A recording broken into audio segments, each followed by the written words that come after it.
السلام علیکم سبھی سننے والوں کو خوف کی دنیا میں خوش آمدید۔ چینل کو سبسکرائب کر کے بیل نوٹیفیکیشن کو آن کر دیجیے تاکہ ہر نئی آنے والی ویڈیوز آپ تک پہنچ سکے۔ آئیے سنتے ہیں جسم و جاں پر خوف کی لہر دوڑاتی حیرت انگیز کہانی۔ پراسرار حویلی۔ اماں، آخر مسئلہ کیا ہے؟ نفیس الدین نے زچ ہو کر اپنی ماں کی طرف دیکھا اور پوچھا، ارے میاں، کیا اب میں تمہیں یہ بھی بتاؤں کہ مسئلہ کیا ہے؟ دادی جان نے ناک پر اٹکی اینک درست کی اور پھر غصے سے ابو کو گھورا۔ نفیس الدین ایک بڑے وکیل تھے، مگر گھر میں دادی اماں کے سامنے ان کے دلائل عموماً کمزور پڑ جاتے تھے۔ اب بھی وہ ایک بڑی حویلی خریدنا چاہ رہے تھے، مگر درمیان میں دادی جان حائل تھیں۔ گھر بڑا اچھا اور کشادہ ہے، اور سب سے بڑی بات یہ ہے کوڑیوں کے مول مل رہا ہے۔ بس اگر کچھ خرابی ہے تو وہ یہ ہے کہ ذرا پرانی طرز کا بنا ہوا ہے۔ اگر دوسرے زاویے سے دیکھا جائے تو وہ مکمل ایک آرٹ پیس ہے۔ ابو جان نے ایک دفعہ پھر سے مضبوط دلیل دی، اصل میں جو تم باتیں اس مکان کے حق میں کہہ رہے ہو، میرے نزدیک وہی اس کی سب سے بڑی خامیاں ہیں۔ خامیاں؟ ہاں، خامیاں۔ کیسے اماں جان؟ ارے میاں، ہوش کے ناخن لو، تمہاری عقل تو نہ جانے گھاس چرنے چلی گئی ہے۔ خود سوچو، اتنی بڑی حویلی آخر اتنی سستی کیوں بیچی جا رہی ہے؟ پھر میں تو اتنی پرانی چیز کبھی خریدنے کا نہ کہوں۔ اوہو اماں جان، اب پرانی چیزیں زیادہ دیکھنے کے لائق ہوتی ہیں۔ لوگ تو ایسی چیزیں دگنا دام خریدتے ہیں، پھر ہمیں تو اتنی کم قیمت پر مل رہی ہے۔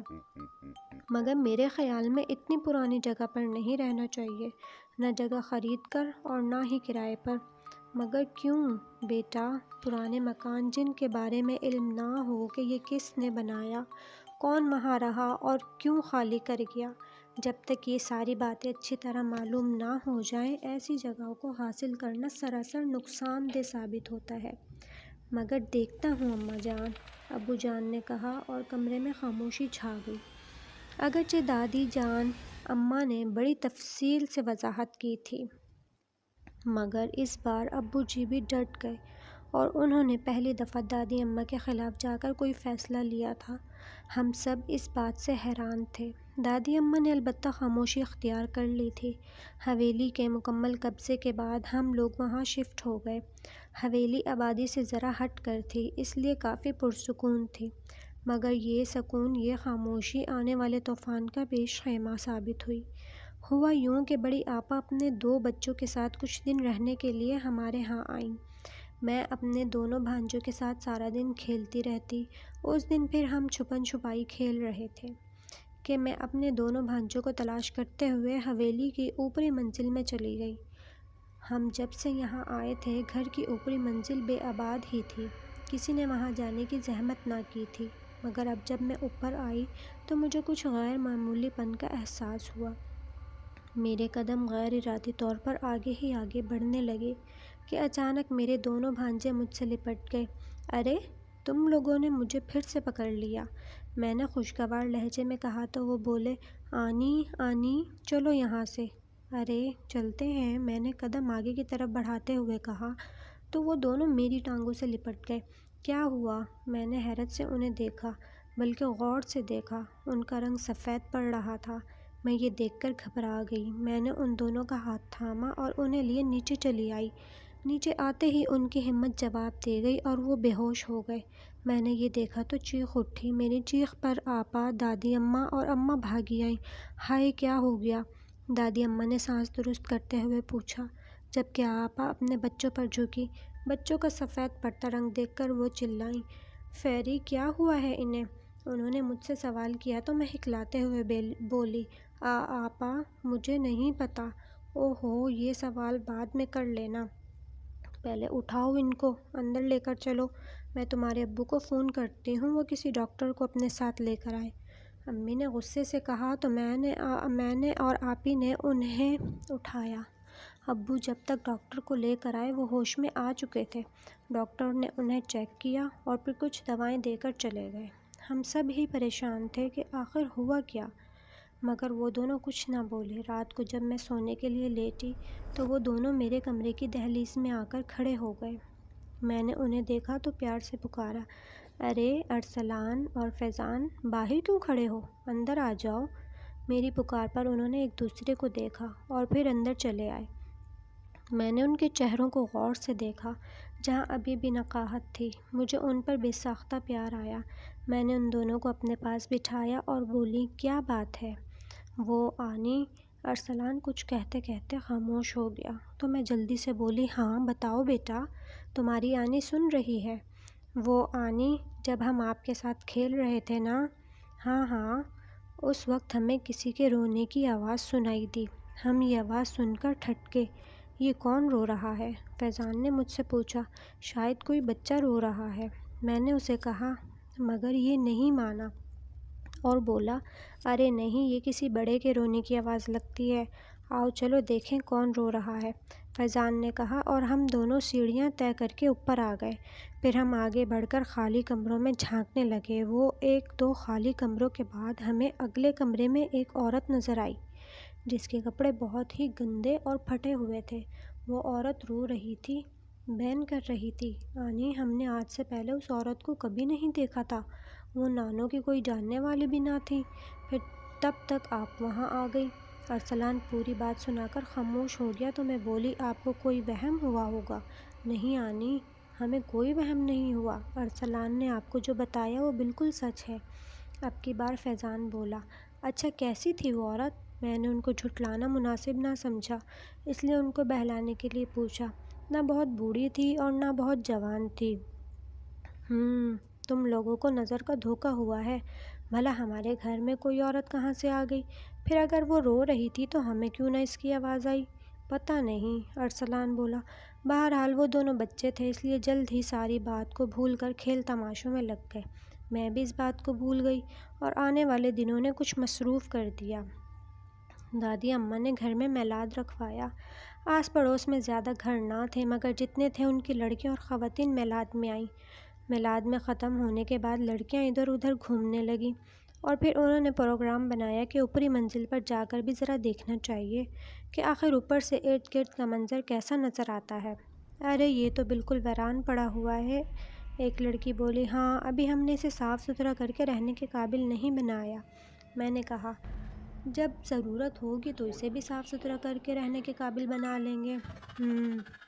ہم آگے بڑھے تو اچانک ادھر ادھر ایک کمرے میں جھانکتے ہوئے ایک کمرے میں ہمیں کتا نظر آیا، کچھ کھاتے ہوئے۔ پہلے تو ہم سب کو اس بات پر تعجب ہوا کہ اس خالی گھر پر کتا کہاں سے آ گیا، ہمارے گھر میں تو کوئی کتا موجود نہ تھا۔ پھر جب ہم سب نے ذرا غور سے دیکھا تو ہماری سیٹی گم ہو گئی۔ کتے کا نوالا ایک انسانی ہاتھ تھا، کسی بچے کا، اور کتا اسے نوچ نوچ کر کھا رہا تھا۔ یہ دیکھ کر ہم سب ایسے خوفزدہ ہوئیں کہ الٹے پیر واپس بھاگی۔ گھر کی نچلی منزل پر آ کر میں نے لڑکیوں سے کہا کہ اس بات کا ذکر وہ کسی سے نہ کرے، ورنہ سب خواتین ڈر کر بھاگ جائیں گی اور تقریب کا مزہ خراب ہو جائے گا۔ اس وقت تو کسی کا تذکرہ نہیں کیا، مگر بعد میں نے خود یہ سب امی کو بتایا۔ امی نے ابو کو اس بات سے آگاہ کیا، مگر ابو کو تو ان باتوں سے کوئی فرق پڑنے والا نہ تھا، کیونکہ انہوں نے کون سا ان باتوں کو تسلیم کرنا تھا۔ مگر آپا جان جو اس گفتگو کے دوران وہاں موجود تھیں اور میں چھپ کر ان کی باتیں سن رہی تھی، وہ بولی، ابو جی، اس گھر میں سچ مچ کوئی گڑبڑ ہے۔ دراصل جس دن بچوں کی طبیعت خراب ہو گئی تھی اس دن مجھے بڑا تجسس ہوا، آخر اوپر ایسا کیا تھا جو بچوں پر اس طرح اثر انداز ہوا کہ وہ بے ہوش ہو گئے۔ میں دبے قدموں اوپر چلی گئی۔ ذرا غور کرنے پر معلوم ہوا کہ کسی کمرے سے آواز آ رہی ہے جو مدھم اور ہلکی ہے۔ ذرا دیر بعد میں نے اندازہ لگا کر آواز کا تعین کر لیا۔ اب جو میں نے اس کمرے پر دور سے نظر ڈالی تو مجھے ایک شخص کھڑا نظر آیا۔ کمرے میں بس اتنی روشنی تھی کہ میں ہلکا سا سایہ ہی دیکھ پائی، اس کا واضح حلیہ نہ دیکھ سکی، بس اتنا معلوم ہوا کہ اس کے ہاتھ میں ایک برتن تھا جس میں کوئی چیز تھی جو وہ سامنے پھینک رہا تھا۔ وہ چیز وصول کرنے والے بھی نظر آ گئے۔ وہ کچھ کتے تھے جو پھینکے جانے والے گوشت کے لوتھڑوں پر جھپٹ رہے تھے، اور پھر ذرا کوشش کے بعد اس کی پھینکی ہوئی چیزیں اور انہیں وصول کرنے والوں کی بربریت دیکھ کر میں خوفزدہ ہو گئی۔ وہ چھوٹے چھوٹے ہاتھ تھے، جیسے کسی بچے کے ہاتھ ہوں۔ اس کے بعد میں نے خوفزدہ ہو کر وہاں سے بھاگنے کی کوشش کی تھی جس سے کوئی کھٹکا ہوا تھا اور کتے بھونک پڑے تھے، مگر اگلے ہی لمحے سارا منظر بدل گیا۔ اب وہاں کوئی نہ تھا بلکہ مکمل خاموشی تھی۔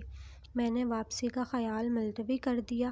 میں کچھ دیر تو وہاں دم سادے کھڑی رہی، پھر ہاتھ میں پکڑی ٹارچ جیسے ابھی تک استعمال نہیں کیا تھا جلا کر اس جگہ روشنی ڈالی جہاں یہ سب کچھ نظر آیا تھا، مگر اب وہاں کچھ بھی نہ تھا۔ آپ اپنی بات کہہ کر خاموش ہو گئی۔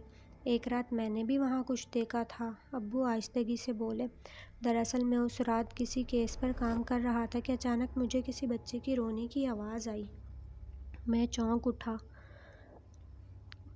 ارسلان یا فیضان میں سے تو کوئی اوپر نہیں چلا گیا؟ اسی خیال کے تحت میں اٹھا اور سب کمروں میں جھانکا۔ سب سو رہے تھے، بچے بھی۔ میں اس چیز کو اپنا وہم قرار دیتے ہوئے واپس اسٹڈی کی طرف چلا کہ پھر وہی آواز آئی۔ آوازیں بہت مدھم تھیں، مگر میرے اندر بے چینی اور اضطراب بڑھنے لگا۔ میں معاملے کی تصدیق کے لیے اوپری منزل پہنچ گیا۔ اوپر پہنچ کر میں نے محسوس کیا کہ رونے کی آوازیں اب زیادہ بلند ہو گئی ہیں، اور پھر آوازوں کی سمت کا تعین کر کے میں نے ایک کمرے میں جھانکا۔ کمرے میں بہت سے بچے بندھے ہوئے تھے۔ ان کی عمریں لگ بھگ 3 سے 7 کے درمیان ہوں گی۔ ان بچوں پر تشدد کیا گیا تھا، جس کے نتیجے میں وہ زخمی تھے۔ میرا دل چاہا کہ میں آگے بڑھ کر ان کی مدد کروں، اور جب تک میں آگے بڑھتا سارا منظر غائب ہو گیا تھا۔ میرا وہاں رکنا اب مناسب نہ تھا۔ میں نیچے آ گیا، مگر میں سمجھ چکا تھا کہ یہ کوئی آسیبی معاملہ ہے۔ اچھا، اب جب یہ ثابت ہو گیا ہے کہ یہ حویلی آسیبی ہے تو اب ہم یہاں نہیں رہیں گے۔ ابو کی تمام باتیں سننے کے بعد امی نے کہا، مگر نہیں۔ کیا نہیں؟ کیا بچوں کے ساتھ اب ہمارا یہاں رہنا مناسب ہے؟ تم ٹھیک کہتی ہو، مگر اتنی آسانی سے کیسے چھوڑ دوں؟ مگر صبح اماں سے مشورہ کرتا ہوں، اب سب سو جاؤ۔ ابو نے حکم صادر کیا تو ہر طرف خاموشی چھا گئی۔ ابا واک کر کے واپس آئے تو دادی جان کے کمرے میں چلے آئے۔ ہم سب کو بھی بلا لیا۔ پہلے دادی اماں کو سب کچھ بتایا، پھر بولے۔ آج واپسی پر محلے کے ایک بزرگ سے سلام دعا ہو گئی۔ ان سے اس حویلی کے بارے میں پوچھا تو وہ بولے، ارے میاں، یہاں رہنے کا ارادہ ترک کر دو۔ اگر رہائش پذیر ہو تو فوری حویلی خالی کر دو۔ یہ حویلی رہنے کے قابل نہیں ہے، میں تمہیں کھل کر بتا دوں۔ آپ غلط نہیں کہہ رہے۔ میں جان چکا ہوں کہ یہ حویلی آسیب زدہ ہے، مگر مجھے اس کی تاریخ کے بارے میں جاننا ہے۔ میں نے انہیں دیکھا تو وہ بولے، تقسیم ہند کے بعد بہت عرصہ تک یہ حویلی خالی پڑی رہی۔ پھر اس کے بعد جو بھی آیا اسے جانی یا مالی نقصان ہوا، لہٰذا ایک بار پھر یہ حویلی ویران ہو گئی۔ اس کے بارے میں مشہور ہو گیا کہ یہ آسیب زدہ ہے۔ یہاں کے آسیب انسانوں کو برداشت نہیں کرتے، اس لیے انہیں نقصان پہنچاتے ہیں۔ مگر چند سال پہلے ایک مولوی صاحب آئے، ان کے ساتھ ان کے بیوی بچے تھے۔ انہوں نے حویلی میں رہائش اختیار کر لی۔ سب نے انہیں منع کیا مگر وہ نہ مانے۔ ان کے دم درود سے نیچے کا حصہ تو رہنے کے قابل ہو گیا، مگر اوپر کی منزل جوں کی توں رہی۔ پھر ایک دن نہ جانے کیا ہوا کہ وہ مولوی اپنے بیوی بچوں کے ساتھ بھاگ گیا۔ سننے میں آیا کہ اس کا جوان بیٹا اس کے ساتھ نہ رہا۔ بس یہ حویلی ایک بار پھر ویران ہو گئی۔ کیا جنات کا بسیرا ہے یہاں؟ ارے میاں، اصل بات تو بتائی نہیں۔ مولوی جاتے جاتے ایک خط حویلی کے دروازے پر چسپاں کر گئے تھے، جس پر لکھا تھا، یہ حویلی ایک انگریز فوجی افسر کی تھی جو کہ بہت ظالم تھا۔ اس کی بربریت کی انتہا یہ تھی کہ وہ اپنے بہت سے شکاری کتوں کے ساتھ اس حویلی میں مقیم تھا۔ اپنے کتوں کے لیے وہ غریبوں کے بچے اٹھا لاتا اور ان کی اذیت بھری موت دینے کے بعد ان کے ٹکڑے کتوں کو کھلاتا۔ آج بھی ان سب مرنے والے بچوں کی روحیں اس حویلی میں روتی ہیں۔ ایک دفعہ وہ کسی بیوہ کا بچہ اٹھا لایا۔ وہ بیچاری روتی بلکتی حویلی آئی، مگر کبھی واپس نہ گئی۔ اس کی روح بھی یہاں روتی ہے۔ اس کا ظلم جاری تھا کہ تقسیم کا شور اٹھا، ہر طرف لہو لہو ہو گیا۔ کچھ دل جلے اس افسر کی حویلی میں گھس آئے اور اسے موت کے گھاٹ اتار دیا۔ اس کم بخت کی لاش اسی حویلی میں سڑتی رہی۔ اس کے کتے بندھے ہوئے تھے، اس لیے بھوک سے مر گئے، مگر وہ سب بھی آج یہاں موجود ہیں، انہوں نے مجھے بتایا، اور پھر حویلی خالی کرنے کی تاکید کرتے ہوئے چلے گئے۔ ابو خاموش ہو گئے تو دادی اماں بولیں، میں نے پہلے ہی کہا تھا کہ مت لو یہ حویلی، مگر خیر اب صبح میں پیر صاحب سے بات کرتی ہوں کہ کچھ کریں، تب تک ہم کسی